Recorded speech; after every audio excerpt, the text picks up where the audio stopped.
Here we go! Okay, so welcome to our science class with Sir Jason. And today we're going to discuss about work and power. And this is our learning objectives.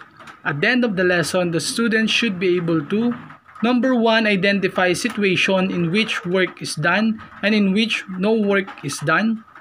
And second, solve word problem involving work and power calculation. And here's our guide question. How could you say that all the things you've done for a particular day is work? So we will find out as we go through the lesson. Now let's define what is a work. In physics, work is an abstract related to power and energy.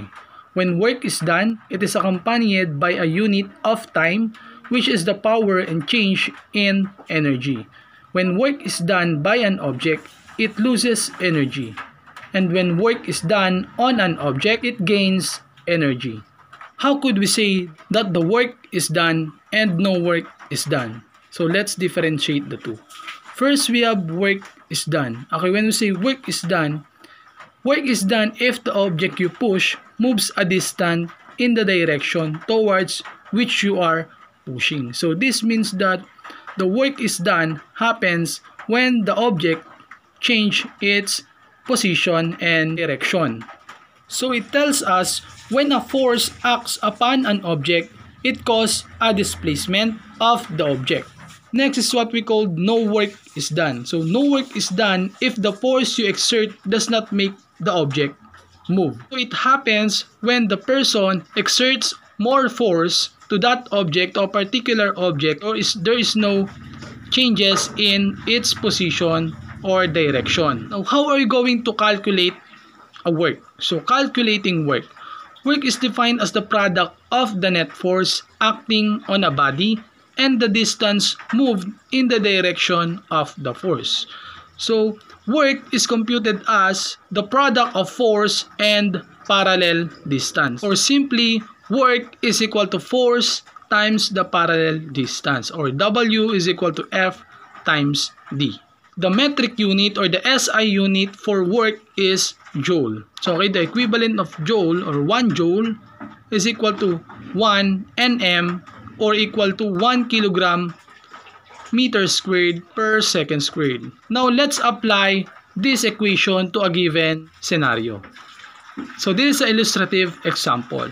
Calculate the work by a person that pushes a cart 5 meters with a force of 100 Newton. The given are force is equal to 100 Newton. The distance is equal to 5 meters. So we're going to find the value of W or the work. And the formula is W is equal to F times D. And substitute the given value.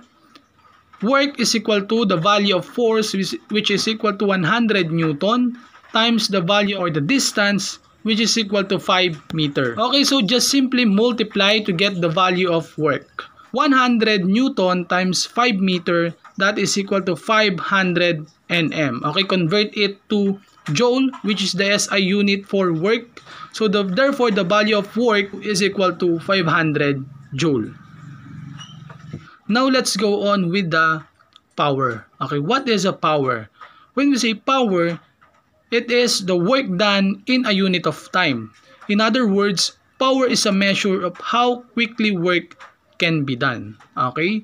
So aside for exerting force in order to have or to finish a work, of course you need to exert power. Now mathematically, it is computed the following equation. Okay, so calculating a power. Power is equal to work over time. Or in mathematical equation, P is equal to W over T. Okay, anyway, the standard metric for power is watts. Okay? Okay, the equivalent of 1 watt is equal to 1 joule. Now let's apply the given formula in this scenario. Okay, so again, this is another illustrative example for power. A boy climbs a flight of stairs in 90 seconds. If he weighs 400 Newton and the stairs is 10 meters from the ground, how much power will he develop? Now here are the given. T, which is the value of time, is equal to 90 seconds. F, which is the force, which is equal to 400 Newton. D is the displacement or the distance, which is equal to 10 meter. And we're going to find the value of the power. So now applying the formula on how are we going to get the value of power, power is equal to work over time. So since the value of work is not already given in this scenario, we are going to find the value of the work. Simply express W as F times distance. So again, the power is equal to force times distance over time. Substitute the given values from the formula.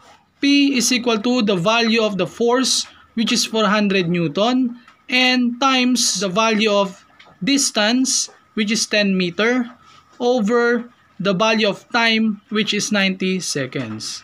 Okay, so simply multiply first by 400 Newton times 10 meter, which is equal to 4,000 Nm over 90 seconds. Next, we are going to divide the value of 4,000 Nm divided by 90 seconds. So therefore, the power is equal to 44.44 Nm per seconds, or 44.44 watts, which is the SI unit for power. Going back to our guide question earlier, how could you say that all the things you've done for a particular day is work? Okay, so consider that a work is done when you change the position of an object, and no work is done if you does not make an object move. And that's the difference between work is done and no work is done.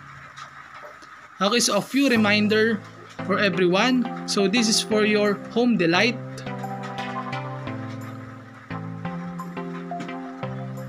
Okay, so I hope you learned a lot for this discussion and apply all the learnings you have today on answering your module. Okay, so thank you for listening. God bless and see you on our next online class.